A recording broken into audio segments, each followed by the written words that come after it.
Our next guest has now introduced bipartisan legislation to give Congress more power over the tariffs that we're talking about. Joining us right now is Senator Maria Cantwell of Washington State. She is a ranking member of the Commerce Committee and a Finance Committee member. We're having a debate here around the whole country and world about these tariffs right now.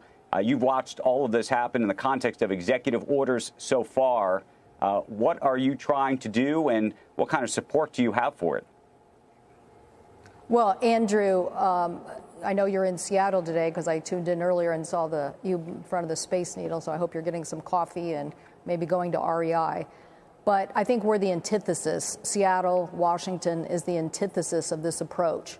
We're a place that believes in trade, believes in exports, believes in innovation, believes in collaboration, believes in trying to get the door open in the markets. And you're going to visit Microsoft today for their 50th anniversary, and that's an example of that. It's hard to get these markets open, but they've figured out how to do it, and it's challenging. It's not always what they actually want every time, but they keep forcing the door open. So what we're trying to say is that's a better approach. Senator Grassley and I are trying to say that the Congress should have some say in this. It is our constitutional duty. It is Article 1. And that so much has been taken by this administration in this approach that we should reassert ourselves in this debate.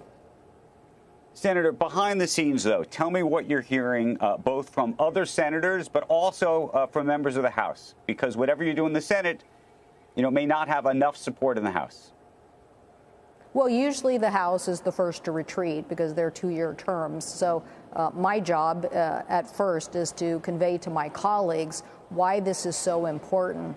We modeled this after the War Powers Act, when an administration went too far with their authority that was really a congressional authority to declare war, and in the Vietnam War went too far. So Congress passed a bill, the War Powers Act, to say, no, you have to come to Congress to get these things approved. And we're saying now that these trade deals should be reviewed.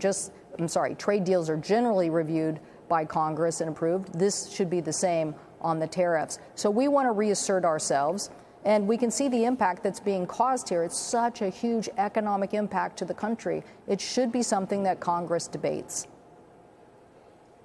What do you think the legality is of the tariffs unto themselves? I mean, do you think a court might seek to block this? Well, I definitely think there'll be some actions in the courts. But I think the thing here is, has the president misconstrued the authority? And there's a lot of people who, even the courts are telling us, Congress, we need more clarity here. We need more clarity. And so we're listening to that. And we're trying to get into the debate on that to reassert ourselves. So that element is... Are you getting any sense from members of the other side of your aisle in Congress, for example, saying, you know what, we're not supportive of what the president is doing, and we're going to be trying to back channel to him, given where the markets are and everything else, and what our constituents may be saying, or anxiety or worries about these tariffs? I mean, are you seeing any of that? Because I think, none of this is going to change, despite all the economists who seem to think this is a terrible idea. None of this is going to change. There's no off-ramp unless people are going to put some form of pressure on the president. And I don't know, even if that pressure is applied, whether he would accept it. Well, we added a half a dozen members last night to our bill, and we're going to keep talking to people today to say, and I think they're going to wake up to this market reaction and say, yes, we should have some say in this. This is our constitutional duty and responsibility. And I think regardless of the Trump administration's approach, I have had conversations with my colleagues who are saying, you're right, no administration should be able to have this big a hand on something that is our responsibility. And so, now not everybody wants to stand up and put their name on a bill, but I think that people are starting to see that this is huge economic consequence to something. The Constitution says that it's Congress's responsibility, not just on interstate commerce, but on foreign commerce. And that is why we are trying to reassert ourselves. Senator, as a Democrat, what did you make of the fact that there were so many union members sitting in the Rose Garden when the president was announcing these tariffs, applauding what was happening? I mean, to some extent, tariffs, maybe not this extensive, but tariffs have been a part of the plank, not of the Republican Party, but of the Democratic Party. Well, I think that I represent a part of the country that is the third most unionized state in America, and that is basically because of aviation.